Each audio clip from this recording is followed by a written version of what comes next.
क्या आपको मालूम है कि अगर हम गर्म तवे पे इस तरीके से 1 चम्मच शैम्पू ले लें और इसमें 1 चम्मच भर के नमक का शामिल करके इसको बहुत ही अच्छे से मिक्स कर लें तो क्या ही कमाल होने वाला है। जी देख सकते हैं आप, आंच मेरी मुसलसल चल रही है और इसको बहुत ही अच्छे से चम्मच की मदद से हम मिक्स कर लेंगे। इसी के साथ इसमें आधा चम्मच नींबू का रस और आधा कप हम पानी शामिल करके इसको बहुत ही अच्छे से मिक्स कर लेंगे।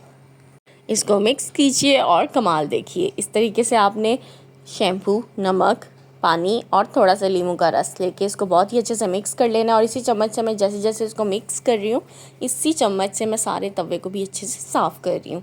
इसी की मदद से मैं इस जो लिक्विड मैंने रेडी किया है, इसी को मैं सारे तवे पे अच्छे से फैला दूँगी और सारे तवे को इसी चम्मच की मदद से अच्छे से साफ़ कर लूँगी। आखिर पे इसको बहुत ही अच्छे से रगड़ के साफ़ कर लीजिए और इसको साफ़ पानी से धो लीजिए।